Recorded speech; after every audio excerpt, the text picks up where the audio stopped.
Chtěli byste mít... Haló? Už jsem slyšet? Jo.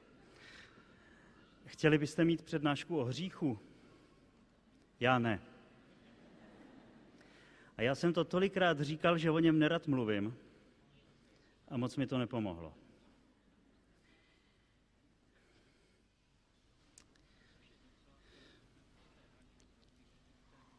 Mám totiž takový zvláštní pocit, nevím, jestli je to ve všech církvích a ve všech společenstvích křesťanů, ale v tom našem takovém tom hodně klasickém katolickém společenství mám pocit, že jsme někdy zatíženi takovým hříchocentrismem.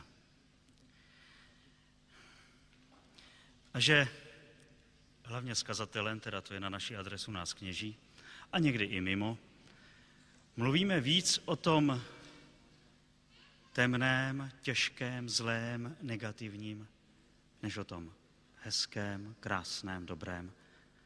A je to až paradoxní, že třeba jsme schopni mluvit více o hříchu, než o nádheře Boží.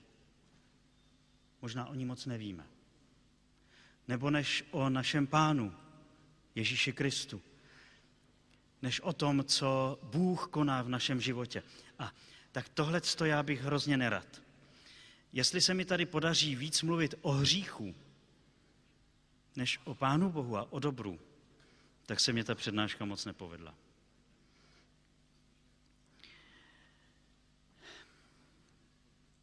Ono to totiž tak nějak vypadá, jakoby i Pána Boha zajímal člověk především z hlediska toho hříchu. Jakoby on sledoval, zda teda už jsme se naučili poslouchat a odnaučili hřešit. Jeden můj kněz kamarád už před lety vykládal takovou příhodu, že se dětí při přípravě na první svaté přijímání se jich ptal, co dělá Pán Bůh v nebi. Já jsem dneska ráno tam v zákulisí, jak se schází ten tým ráno na modlitbu, víte, a na poslední porady, tak jsem některých se taky zeptal, co dělá Pán Bůh v nebi. A ty děti v naprosté většině odpovídali, že nás sleduje, dává pozor, jestli děláme všechno dobře, nebo počítá ty naše poklesky, prostě nás hlídá. I to tam zaznělo, pak mě tedy ta dotyčná vykládala, že to tak nemyslela, tak jak jsem si to já vysvětlil v tom špatným, takže já to tady nebudu říkat jména, kdo to říkal, že nás Pán Bůh hlídá.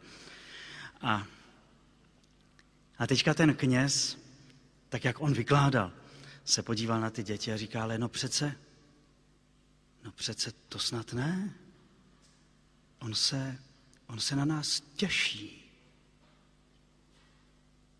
Jo, on se na nás těší.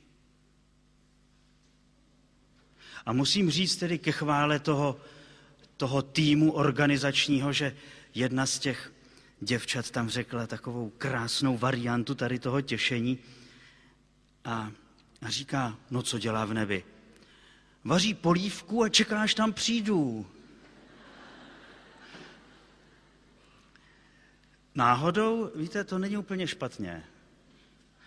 Já když jsem občas jezdil teď ty daleký štreky z toho Říma a člověk přijede v zimě po celé cestě a je to třeba i 15 hodin autem, víte, jaký to je, když někdo nachystá teplou polívku? Máte hned pocit domova. Čili co dělá Pán Bůh v nebi? No těší se na nás. Směje se na nás. S láskou se na nás dívá. Někdy samozřejmě tak, jako to dělají i rodiče s určitou obavou o nás. Protože střeží ten veliký poklad, který vložil do našeho srdce a do našeho života. A můžeme-li to tak říct, je mu nesmírně líto, když dáváme přednost tomu, co nám škodí, před tím, co nás vnitřně buduje a co nám prospívá. Takže k tomu tématu. Dříve, než začneme mluvit o hříchu jako takovém, což bych opravdu rád jenom trochu, aby pořadatelé nebyli zklamáni, protože když už mě tím pověřili, tak to by bylo špatný. Bych zdůraznil, že Pán Ježíš na prvním místě nemluvil o hříchu, ale mluvil o lásce Boží, mluvil o Otci, mluvil o nebeském království, mluvil o odpuštění a milosrdenství, mluvil o tom, jak je důležité, abychom hledali, co chce Otec, protože on chce to, co je pro nás dobré. A abychom tu lásku jeho na sobě zakoušeli a dávali druhým. Také mluvil o hříchu. Ale skutečně jako o něčem, o čem je nutné se zmínit, poněvadž je to někde na okraji, kazí nám to náš život s Bohem, je to jako překážka na cestě, je to jako něco, co nás od Boha vzdaluje, co je nádorem na tom skutečném našem životě s Bohem, ale k nám podstatně nepatří. V Janově evangeliu, když Pán Ježíš mluví o těch krásných podobenstvích, o pastýři a ovcích, sám sebe přirovnává k pastýři a také ke dveřím, které vedou k ovcím, tak říká, já jsem přišel, aby měli život a měli ho v hojnosti. A toto je věta, kterou bych byl rád, kdybychom si vzali jako motto té přednášky. Já jsem přišel, aby měli život a měli ho v hojnosti. To je totiž původní boží plán s člověkem. Chci, abys žil. Chci, abys byl šťastný ve svém životě. Abys měl život v plnosti. Abys měl podíl na tom životě božím, životě celé nejsvětější trojice. Životě, který nám Ježíš zvěstoval a přinesl, když přišel mezi nás. To je záměr boží, abychom žili a žili šťastně. A všechno to ostatní je jaksi ve službě nebo ve funkci tohoto božího záměru. Když se člověk naučí takto dívat na svůj život, život se mu nesmírně zjednoduší. Všechno, co Bůh koná pro mě, a někdy se nám může zdát velmi zvláštně nepochopitelné až tvrdé, je vždycky jenom ve funkci tohoto božího záměru. Chci, abys měl život a měl ho v hojnosti. On to totiž neumí jinak. Hřích ze své podstaty nepatří k tomuto božímu životu. On nepatří ani k podstatě nás samotných.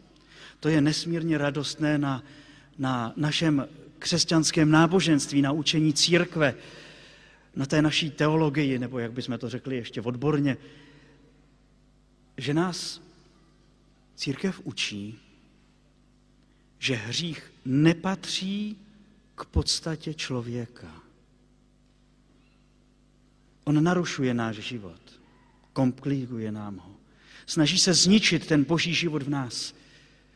Ale ta podstata je jiná. O tom mluvil už včera také otec Cezary. Ta podstata naše je, že jsme obrazem živého Boha, stvoření k jeho podobenství. My jsme ti, kteří mají podíl na Kristově životě a jemu se máme připodobnit. Naše podstata tedy je, že jsme stvořeni k obrazu Božímu. A to, že se někdy ocitáme v situaci hříchu, že jsme zhřešili a tíží nás svědomí, anebo jsme zhřešili a pak už jsme to někde zapomněli, to ještě neznamená, že Bůh nás odmítá a že nás nemá rád. To není možné. On totiž vždycky stojí při nás a nikdy proti nám. Nikdy. I kdybychom spáchali ty sebevětší hříchy, tak Bůh vždycky stojí na naší straně a vždycky stojí jenom proti tomu hříchu, který nás ničí. Problém je v tom, že my to tak těžko od sebe oddělujeme. Víte, jak je složité dát najevo školákovi, který donese 4, že se nám ta 4 nelíbí a přitom, že ten Honzik je přece náš kluk. a že ho za to nikdo nevystřelí na Mars, ani mu nedá nějakou špatnou věc a nevyžene ho z domu. A ty jsi přece náš.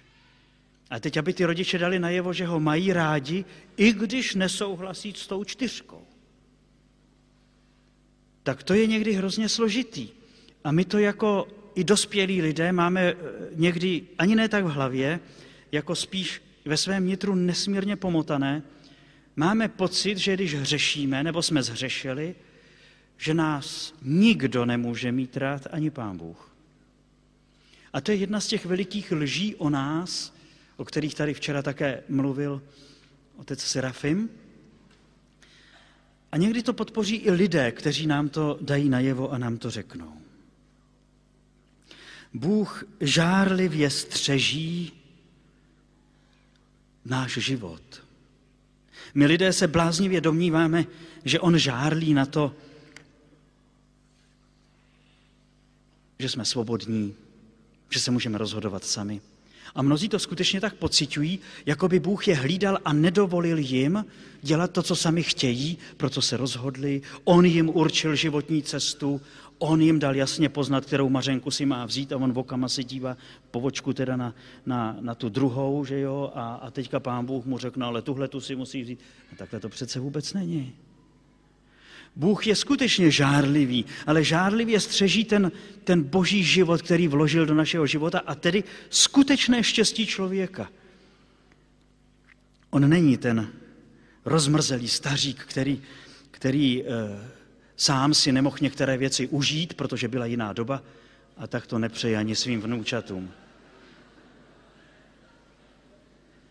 Víte, že na tomhle se strašně moc pozná? Jestli ta babička nebo dědeček říkají, jo, za nás to tak nebylo, ty děti prostě to je hrozný, oni by chtěli každý den salám k snídani a my jsme měli jenom suchý chleba.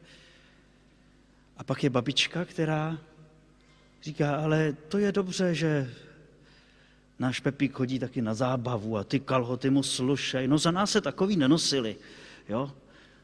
A řekne, no ten můj Pepík by se mi v těch kalhotech taky líbil, ale tenkrát to nebylo, jo. Tak to je úplně jiný přístup k životu. A Bůh je ten, který nemá důvod nám nic závidět. On nám nesmírně přeje. Jenom žárlivě střeží, abychom si sami neskomplikovali život anebo ho nestratili. A teď se podívejme na to, co je hřích ve své podstatě. My si k tomu použijeme 1. kapitoly písma, kde se mluví o podstatě lidského života a také o podstatě hříchu. Nebudeme o tom mluvit tak, jako se většinou mluvilo v katechismu, že je to příběh, který nám vysvětluje dědičný hřích. Ono je to velmi sporné. Ale jedno je jisté, že ty kapitoly mluví o našem životě a mluví o těch zákonitostech našeho života a také zákonitostech hříchu. Čili týká se to nás.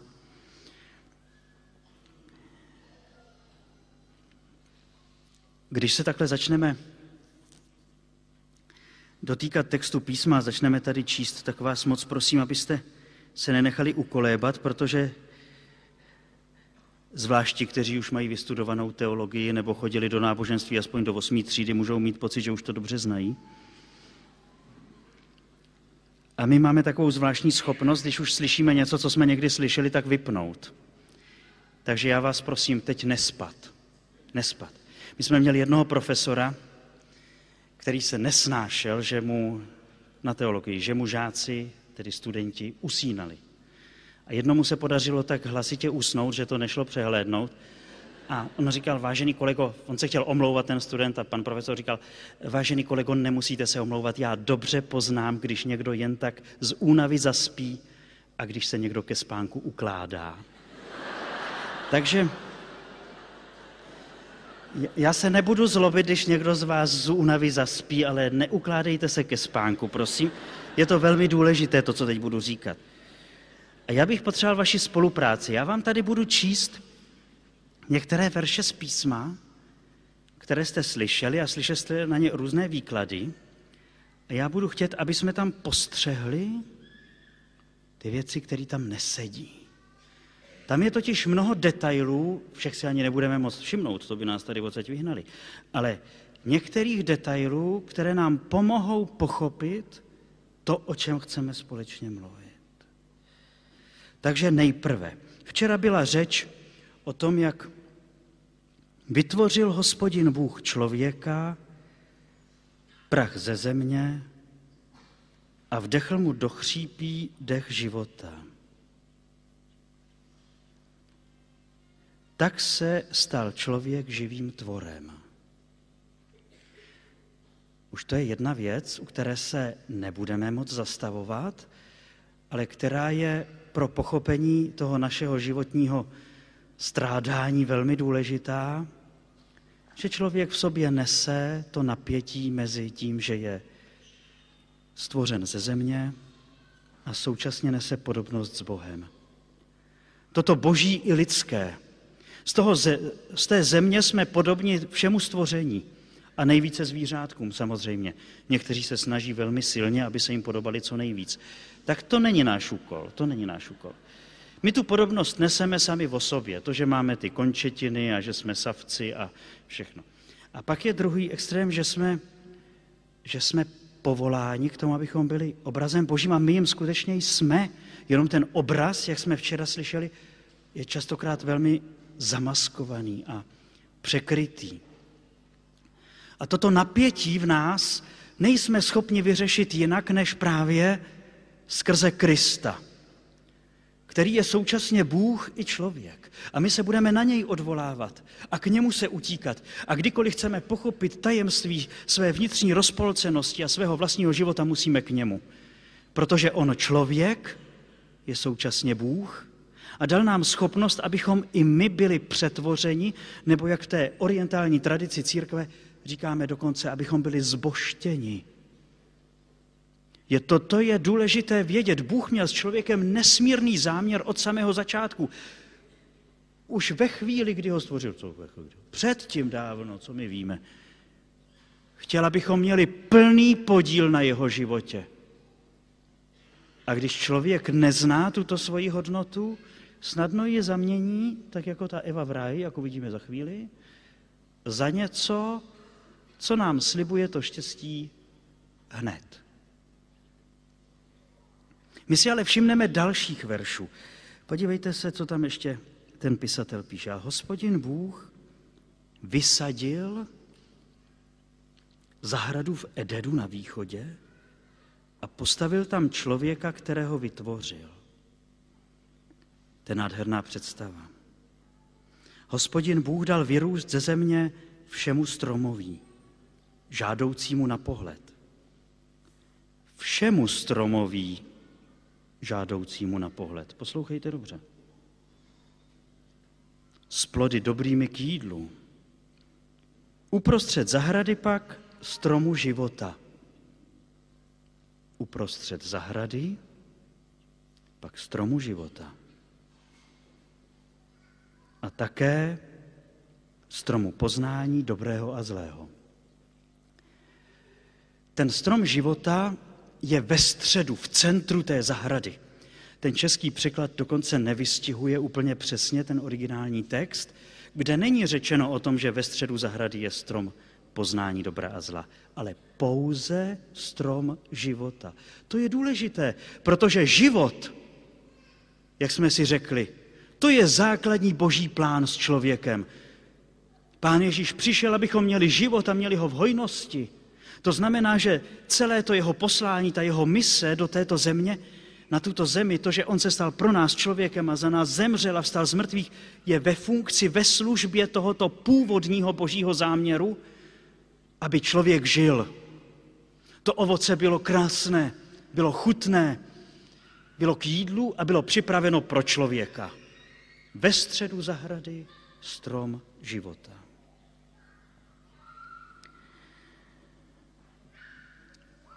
O kousek dál můžeme číst první větu, první výrok, který člověku, kterého zasadil do té zahrady, ne jako strom, ale tam ho postavil, že všechno mu dal k dispozici, tak první, co Bůh říká tomuto člověku,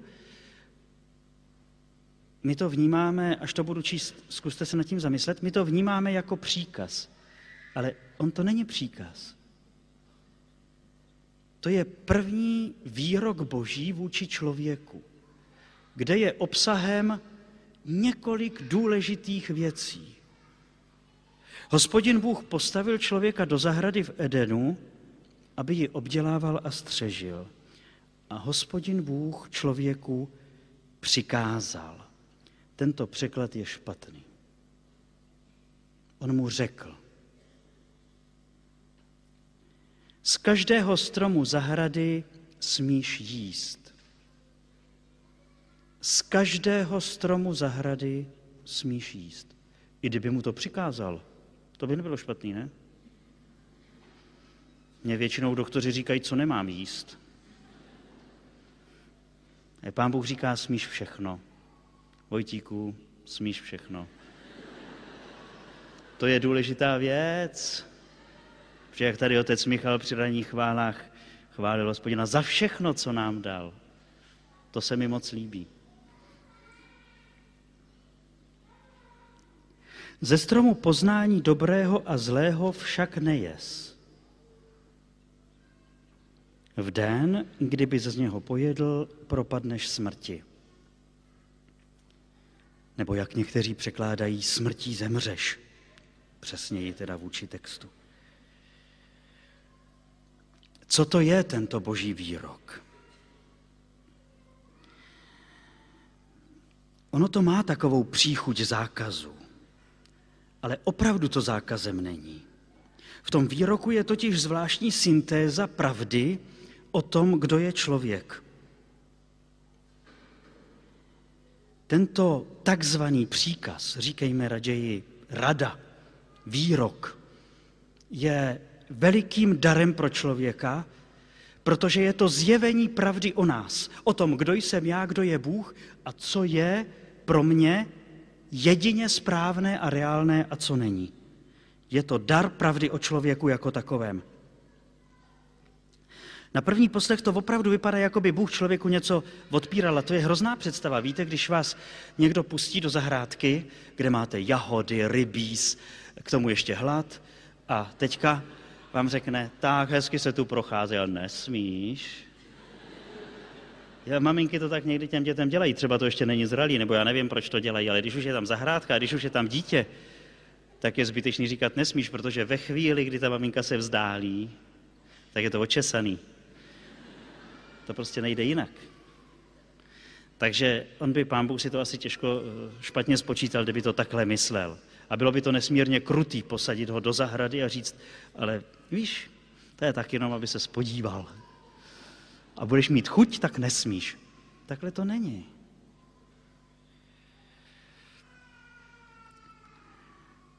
Bůh není ten, který nám něco odpírá. On dal všechno těm lidem. Jestli jste dobře slyšeli, Hospodin přikázal člověku, z každého stromu zahrady smíš jíst. Čili všechno. Jen ze stromu poznání dobra a zla nejes. Proč? No, protože tento strom ti připomíná, že jsi někdo jiný než Bůh. Znát dobro a zlo znamená znát celou skutečnost, celou podstatu o všem. Znát, ale tuto podstatu znamená také být principem, dokonce tvůrcem této podstaty, pánem všeho. No ať chceme nebo nechceme, tak my nejsme pánem všeho, to je jenom Pán Bůh. A celý ten problém s tím stromem spočívá v tom, že když člověk nebude respektovat to, že je stvořený, čili že není Bohem, ale je na Bohu závislý, tak zničí sám sebe. A podle těch studií tohoto textu dneska ti učení pánové a dámy, teologové a teoložky nás učí, že Pán Bůh tady člověku nic nezakázal, ale zjevil mu, že je bytostí do jisté míry ohraničenou. No my tomu samozřejmě rozumíme. Já jsem Bůh? No nejsem. Ty taky ne. Ale to je důležitá pravda, která má veliké následky. Že na jedné straně nejsme Bůh a na druhé straně jsme zcela na Bohu závislí. A to je pravda o člověku. A ten strom poznání dobra a zla zjevil, kdo jsi člověče, zůstaň člověkem, chtěj být jenom člověkem, v uvozovkách jenom. A dovol mě, abych byl tvým Bohem. Tak to je exegeze toho textu, nebo výklad toho textu, strom dobra a zla. Bůh tedy tady není jako ten, kdo člověka vystavuje nějaké zkoušce. Prosím vás, kdyby nás Pán Bůh chtěl zkoušet, no proč by to dělal? Jestli on ví dopředu, jak to dopadne? No to by bylo krutý. A pak by se díval, jak jsem si natloukl nos. To opravdu máme takovou představu o tom, že nás pošle někam do nějakého marazmu a pak nám za to nadá? No to snad opravdu už ne. Čili to ovoce poznání je vyjádření té reality života takové, jaký je. No a teďka, co s tím dál, že jo? Teď to teprve bude dramatický. Pokud jste se ještě neuvelebili, tak poslouchejte. Teď se tam najednou objevuje had. Tady jsem si vzpomněl na to, jak jedno to dítě se ptalo pana faráře, a kde se tam had vzal? A ten pan farář byl pohotový a říká, prolez dírou v plotě.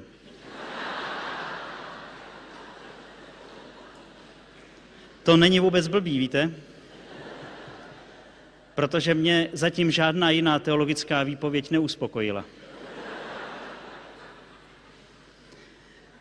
Hřích je totiž tak veliké tajemství, že ho nepronikneme svým rozumem, stejně jako nepronikneme tajemství Boha.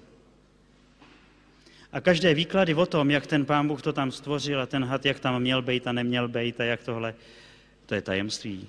To je tajemství. My víme, pro nás je to dnes symbolem Božího nepřítele. Hned si to vysvětlíme, jak jsme se k tomu dostali. Ale jak se tam vzal? Tak proč tam ten Pán Bůh pustil, když věděl, že on tam bude s tou Evou komunikovat? Nechtějme odpověď na všechno. Ptejme se toho, co ten text má říct nám a o nás, abychom dokázali dobře žít. Takže je tam ten had. V té tradici orientální ten had je symbol koncentrované záludnosti, vychytralosti a v důsledku také zla a pokušení. Není to tak, jak někdy se z toho dělá protibůh. On stojí proti Bohu, protože je zlý, ale Pán Bůh není jeho soupeř. To je naznačeno už tím textem, Pán Bůh je Bůh a ten had, to je stvoření. Dokonce bychom mohli říct, je to zvířátko, je to živočich. Takový je rozdíl také mezi Bohem a Božím nepřítelem. To je moc důležité vědět, abychom z Božího nepřítele neměli větší strach, než máme mít. A abychom věděli, že Bohu se opravdu nikdo nemůže rovnat. Je to sice odpůrce Boží, ale není na úrovni Boha. Pokouší člověka a tady v tom textu uvidíme, že ho pokouší přímo v té podstatě jeho bytí, tedy v tom jeho obrazu Božím. A tam si dá práci, aby tu Evu nahlodal a pak ho pokouší v důvěře vůči Bohu. A to s tím souvisí. Podívejme se na to, co ten had říká. Řekl ženě, jakže Bůh vám zakázal jíst ze všech stromů v zahradě? To původně není věta zvolací nebo tázací. Je to věta taková, jakoby, promiňte mi to, z Bůh darma řečená. Tak jak prostě někdy my lidi říkáme, A podívejme se, Bůh vám zakázal jíst ze všech stromů v zahradě. Jen tak hozená do placu, jako když vás někdo chce naštvat, vyprovokovat, jen tak něco kydne. A bohužel ta Eva se chytla. Ale slyšíte, co říká? Bůh vám zakázal, jo, opravdu jo, ze všech stromů v zahradě. Ale teď je to pro pána Jana úplnej opak toho, co řekl Bůh. Bůh jim přikázal, nebo jim řekl, aby jedli ze všech stromů v zahradě. Eva nějak jakoby se cítila dotčená tím, co ten had tady vymýšlí, a bude reagovat. To není úplně dobře. A hlavně si nevšimne té záludnosti, se kterou ten boží nepřítel to říká. Víte, že to říká proto, aby se dostal dál. A to je strašně zrádný. Jsou skutečnosti, na které je lepší skutečně nereagovat. Ona vůbec v té chvíli neví, kam ten had míří. A začne se Pána Boha zastávat. A přitom ten had míří přímo do centra její důvěry vůči Bohu, aby ji postavil proti Bohu jako proti nepříteli. Žena Hanovi odpověděla, plody ze stromů v zahradě jíst smíme. Jen o plodech ze stromu, který je uprostřed zahrady, Bůh řekl, nejeste z něho, ani se ho nedotkněte, abyste nezemřeli. Opravdu tohle řekl Bůh? Nejeste z něho, ani se ho nedotkněte? To Bůh neřekl. A tady je další takový důležitý momentík, že totiž ta Eva, protože správně nepochopila, co tím stromem, nejspíš teda, co tím stromem poznání dobra a zla Pán Bůh chtěl říct, a to se nám často stává, že nechápeme takzvané boží přikázání. Nechápeme. A mnohokrát díky tomu nepochopení jsme v těch příkazech zašli raději dál. Proč? Třeba i z určitého strachu, aby jsme byli z obliga, jak se tak česky říká, nebo aby Pán Bůh na nás nemohl. Nebo možná, aby jsme se Pánu Bohu zalíbili v domnění, že se mu líbí, když on chce tenhle příkaz, tak my k tomu přidáme ještě jeden. V tomhletom vynikali ti farizeové, víte, a my někdy v církvi máme tu tendenci si taky k těm božím přikázáním ještě dát ty svoje a někdy takové ještě trošku přísnější, než to chce Pán Bůh, a máme pocit, že právě toto se mu líbí. A pak jsou někteří lidé, kteří si ty opasky utáhnou ještě víc, aby se Pánu Bohu líbili. A myslí si, že právě na tohleto Pán Bůh čeká. Jenomže tohle je velmi nebezpečné. Každé takovéto překroucení božího zákona totiž v důsledku narušuje náš obraz o Bohu. Bůh se nám pak stále víc jeví jako ten, který nepřeje životu, protože člověka o něco obírá a omezuje. Víte, kolikrát já jako kněz se setkal v praxi s tím, že lidé prostě byli takoví jako dotčení z toho, že vlastně jako křesťané si nemohou všechno dovolit. A jak jim ze dna srdce vyrůstala taková závist na ty nevěřící, kteří můžou nosit ty krátké kalhoty a můžou chodit na tu diskotéku a můžou si dát v pátek řízek a můžou prostě a já chudák. To je velmi nebezpečný. Bůh se najednou člověku stává tím, který ho omezuje. A nakonec víte, že reakcí na to křesťanství ještě upřísněné jansenismem v minulém a zvláště předminulém století, a my jsme bohužel takovýmto křesťanstvím byli ještě odchováni, jak reakcí na to byla vlna ateismu, která byla chápána jako veliké osvobození.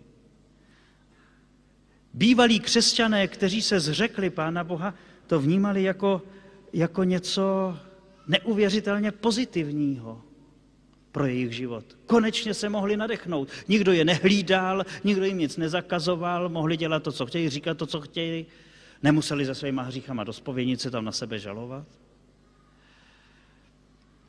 Když člověk nechápe hodnotu Božího příkazu, to slovo příkaz samo o sobě je velmi zavádějící.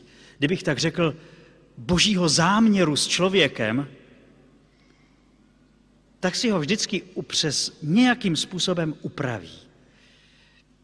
A hlavně, když ho nechápe zevnitř a poslouchá jenom proto, že má, že se to musí, to dělala ta Eva. Ona nevěděla, proč nemá jíst to ovoce poznání dobra a zla. A tak si k tomu přidala ještě, ani se ho nedotkněte. A myslela, že to má vyřešený. Ale víte sami, že když člověk, my jsme se s ním setkali v tom tradičním prostředí, mnozí z nás, nechci se nikoho dotknout, mluvím i o sobě, jsme vyrostli z tradičních katolických rodin a člověk do dospělosti nepřemýšlel, proč některé věci dělá. Nepřemýšlel, protože v tom prostředí vyrost. Ale víte, jak je to zvláštní, když ten člověk neví, proč v neděli chodí do kostela a teď najednou se ocitne v úplně jiném prostředí, provdá se nebo ožení se do rodiny, kde se nechodí do kostela, ráno se probudí v paneláku, kostel je doví kde, už není u nosu jak na vesnici a on jednoho dne si dovolí rádo zaspat a najednou zjistí, že ho nikdo po hlavě nemajznul, že ta neděle proběhla, dokonce na sebe byli s tou manželkou hodnější, protože nikdo ráno nebyl nervózní z toho, jak ty děti, kdo je ošetří, kdo vstane, kam půjde, zakazovat dětem. Děti zjistí, že v neděli dopoledne jsou pěkný pohádky v televizi, najednou se začne všem líbit a zjistí ono nakonec, proč vlastně my do toho kostela musíme chodit. No samozřejmě, že jestli člověk zevnitř neví, proč ty věci jsou, tak je vnějškově dlouho dělat nebude. A pokud je bude dělat jenom vnějškově, tak mu naruší vztah důvěry vůči Bohu. Bude se mu zdát, že právě Pán Bůh je ten, který teda něco vyžaduje. Víte, něco to chce. A my máme rádi takový ty příměry, víte, jako, že to je veliká hodnota a proto. Ono nějak je to pravda. Jenže každý poctivý lidský život něco vyžaduje. Nechceme-li zůstat otroky svého vlastního sobectví, ale není to Pán Bůh, který by ze zálibou člověku život stěžoval. No a tak postupně Boží nepřítel využívá trhliny tady v tom povídání té Evy, aby tam zasel nedůvěru. Ale ten hlavní důvod, ten hlavní zmatek, kterého se ta Eva dopustila, nebo ten blud, ten je ještě v něčem jiném. Ještě jednou si poslechněme, co ona říká. Plody ze stromu v zahradě jíst smíme, jen o plodech ze stromu, který je uprostřed zahrady, Bůh řekl, nejeste z něho, ani se ho nedotkněte. Který strom byl v prostředku zahrady? Strom života. A o kterém stromu to Eva říká? O stromu poznání. Had mluví o stromu poznání a Eva to vztahuje na strom života. A najednou tedy Pán Bůh, který tím stromem poznání člověka jenom upozorňoval, nejsi Bůh. A nebudeš-li respektovat, že si člověk nemůžeš žít, protože ty nemáš jinou realitu. To smrtí zemřeš, to znamená, prostě ty nemůžeš existovat jinak, než jako člověk. Ale ona má pocit, že jí Bůh zakazuje jíst ze stromu života. A teď už chápeme, že toto je ten blud, který jde tisíce let křesťanstvím. Bůh ten, který nám nepřeje život. Je to úplně obráceně, než je ve skutečnosti. A najednou Boží nepřítel dostal Evu tam, kde ji chtěl mít. Totiž na straně nepřítele. Aniž si to uvědomila, už stojí proti Božímu záměru s člověkem, proti Božímu plánu s ní, už se narušuje základní důvěra. A to je tragédie hříchu. Že nás takovýmto způsobem staví proti Bohu.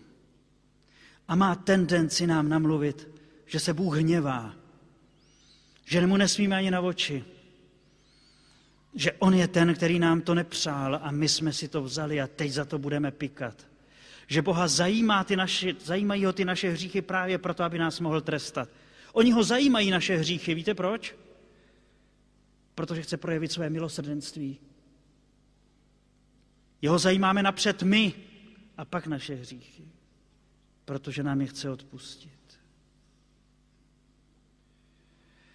Zatímco Bůh chce, abychom měli život a měli ho v hojnosti, ta Eva má pocit, že nesmí jíst ze stromu života. Jak jsem řekl už na začátku, Boží záměr s člověkem byl velkolepý. Byl takový, abychom měli podíl na vlastním životě Boha, ačkoliv jsme lidé. A poněvadž se tento plán narušil hříchem, přišel Pán Ježíš. A tento Boží plán se nejen restauroval, ale obnovil se ještě ve větší a krásnější míře. Proto ten Augustín zpívá o šťastná vina, pro kterou přišel vykupitel tak veliký a vznešený. Protože v Kristu jsme povýšeni ještě víc, než jsme měli být. Bůh chce náš život. A Pán Ježíš přišel jenom proto, aby odkryl tu podobu Boží v nás a pomohl nám žít tímto Božím životem.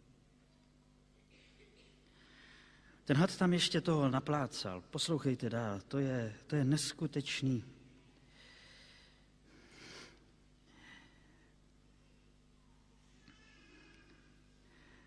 Had ženu ujišťoval, nikoli nepropadnete smrti. A tady už vyloženě, tady lže, jak když tiskne. Víte, a on nic jiného neumí, on je lhář z podstaty. On už teď může lhát, protože v této chvíli už Eva si myslí, že Pán Bůh lhal. Už je to úplně obráceně. Už věří víc hadovi, než Pánu Bohu. Mnozí vám dneska řeknou, kdo ví, jestli v té reklamě, a kdo ví, jestli tam ten nemá pravdu. A co ten? Nikoli. Nepropadnete smrti. Bůh však ví, že v den, kdy z něho pojíte, otevřou se vám oči a budete jako Bůh znát dobré i zlé. Ta bestie dobře věděla, že Bůh chce, abychom byli jako Bůh, ale že k tomu nevede tato cesta. Ta touha být Bohu blízko, být mu podobný, ta v té Evě byla.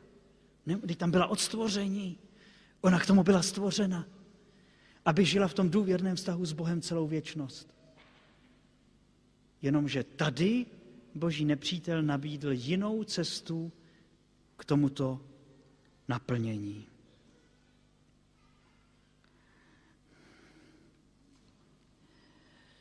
A ta krutost té věty toho ďábla je, nebo toho hada tady, ta krutá ironie toho zlého, že oni se jim skutečně otevřeli oči. A co uviděli? Uviděli, že jsou nazí. Tady mi dovolte ještě kratičkou odbočku, protože my, když slyšíme nahota, tak myslíme na lidské tělo. Ale v tomto textu se opravdu nemluví o nahotě lidského těla, ale nahotě lidské bytosti. Nemyslí se tedy vůbec na sexualitu, na rovinu řečeno, vůbec. Myslí se na ní pouze tak, do jaké míry je sexualita součástí celé naší bytosti. To, že byli nazí, to je, že už nebyli schopni zůstat jeden před druhým průzrační.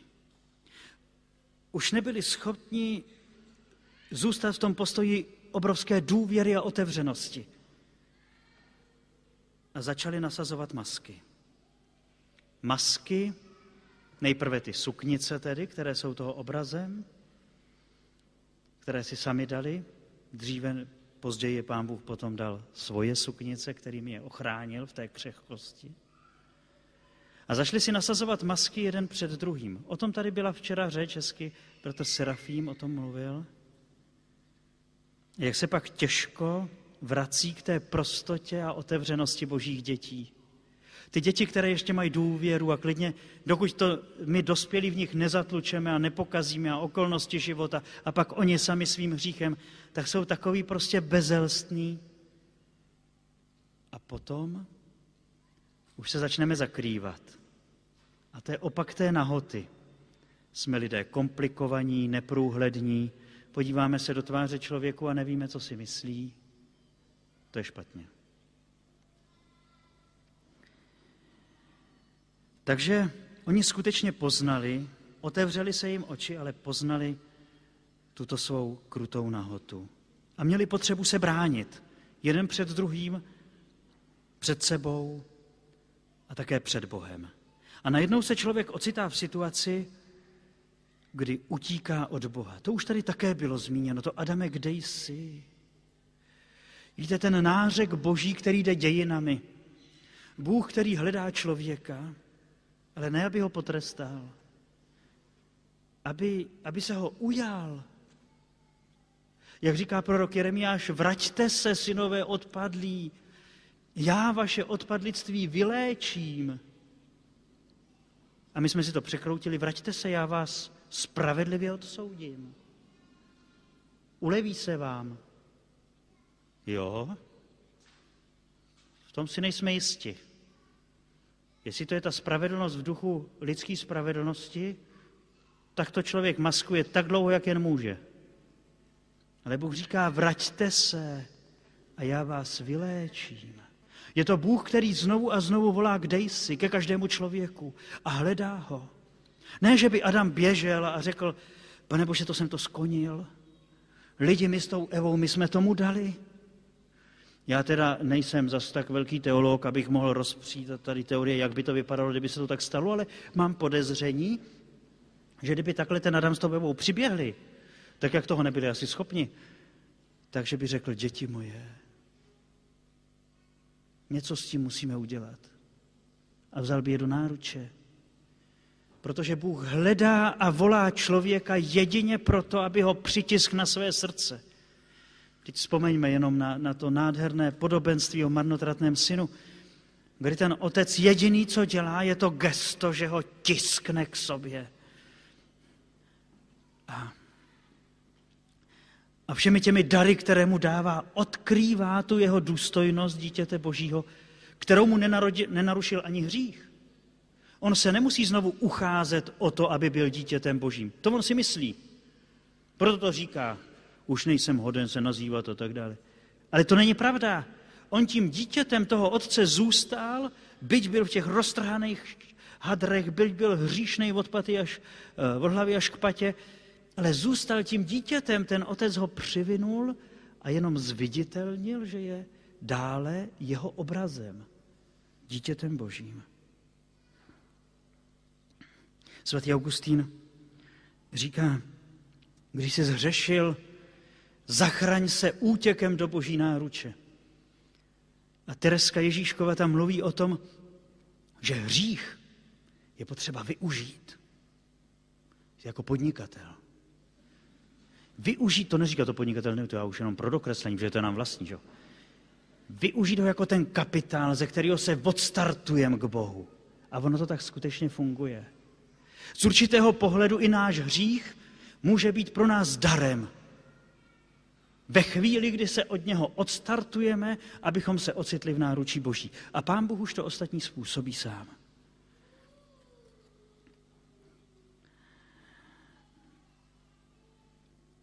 Víte sami, jak se pak narušil ten vztah mezi Bohem a mezi lidmi a mezi Adamem a Evou. Když Pán Bůh tam volá do toho stromového, to je ještě taky zajímavý takový maličký detail. Víte, ten Adam se schovává z tom stromoví, kterému Pán Bůh tam nevysadil, proto aby se tam schovával. Tam vysadil, aby se mu tam líbilo.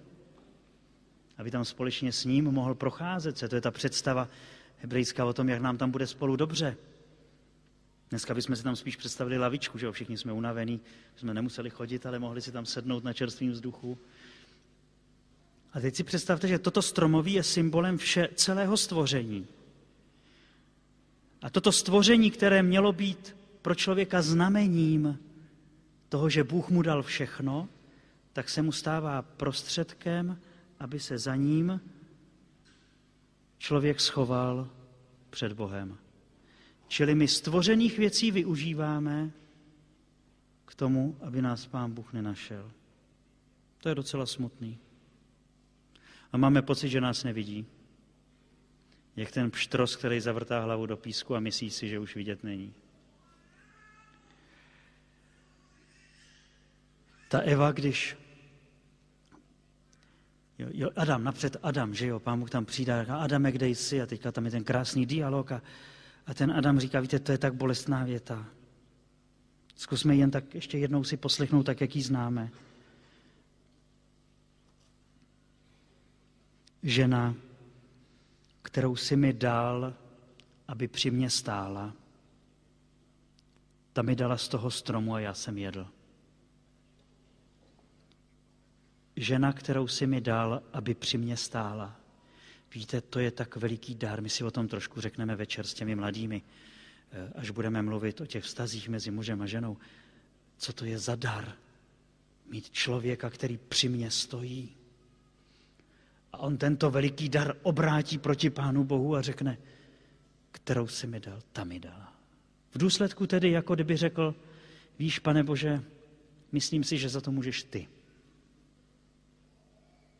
A Pán Bůh říká té Evě, co jsi to udělala? A Eva ve stejným vzorci říká, had. To tady máme přesně, abych to nepopletl.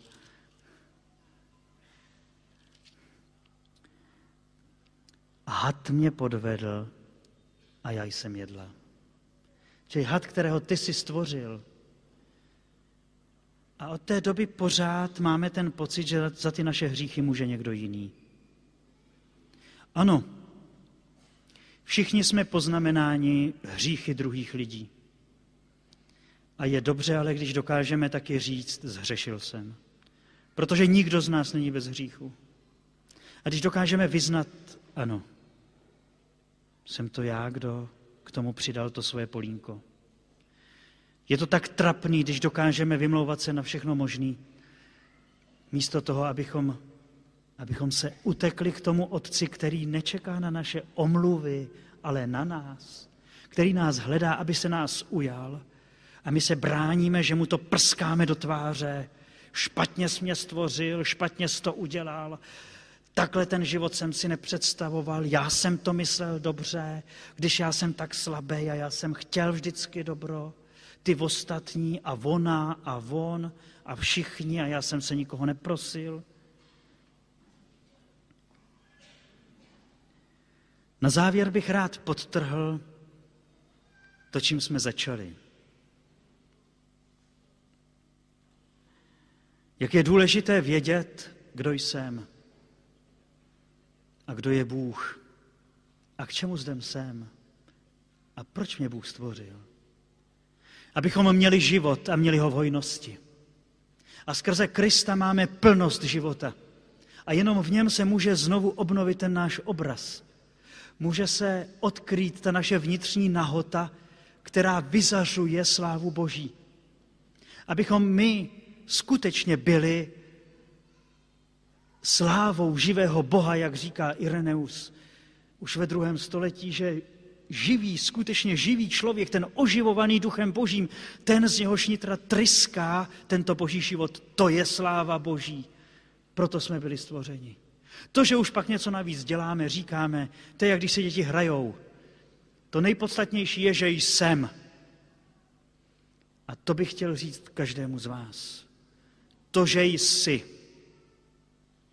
Že v tobě žije Bůh.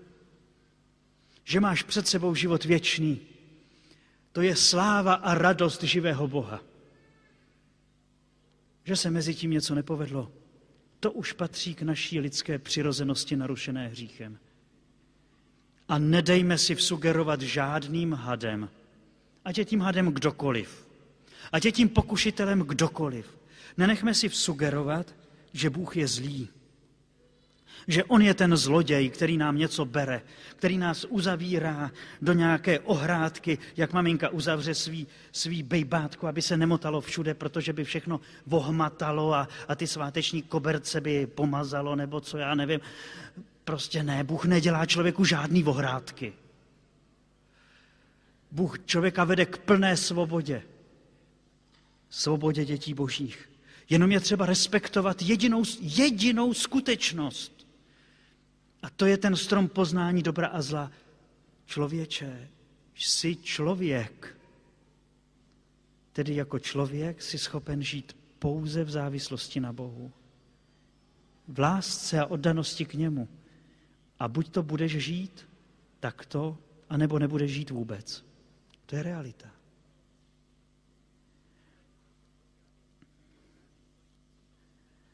A ještě jednu věc bych doporučil nám všem, abychom dobře rozlišovali mezi skutečným dobrem a dobrem zdánlivým. Ta Eva se dala nachytat na to, co se zdálo dobré a pohrdla dobrem skutečným. A toto drama, toto napětí mezi zdánlivým a reálným dobrem, mezi zdánlivým a skutečným dobrem, to jde celé dějiny lidstva. A stále znovu máme kolem sebe ty, kteří nám říkají, co máme dělat, abychom byli šťastní, co si máme koupit, abychom byli šťastní, čeho se máme zříct a co si máme vzít, abychom byli šťastní. Nevěřte tomu. Jsou dobra, která člověka poveselí a dopřejou mu kousek lidského štěstí a pak mu zhořknou v ústech. Vy starší už všichni máte zkušenost, jak tato zdánlivá dobra vypadají a jak jsou strašná, když se rozbalí v plné nahotě. Jediný dobrý je Bůh. A všechno to, co člověku tento Bůh do života vkložil. Jak tedy zpátky ze své hříšnosti? Prosme o důvěru, ve které bychom se k Otci vrátili. Prosme o tu rozhodnost vyběhnout mu vstříc do náruče, ať jsme zhřešili jakkoliv. V následující adoraci, která začne, nevím za jak dlouho, to nám tady potom někdo řekne, budeme prosit o tu milost, abychom dokázali k Bohu přijít, takoví, jací jsme. Dovolili mu, aby nás vzal do náruče, objal a vyléčil naše rány. Aby nám dal do srdce touhu po tom skutečném životě. Víte, člověk bude uzdravený, my sami budeme uzdraveni tehdy, až už ta touha potom být s Bohem a vždycky a ve všem bude tak veliká, že už se nenecháme odlákat. A ve všem, co budeme prožívat na této zemi, budeme mít v srdci takovou tu krásnou nostalgii po životě v plnosti a budeme vědět, že ještě pár let a pak už mě nic nebude bránit, abych byl s Bohem navždy. S tím, který mě dal svůj život, který mě dal sám sebe.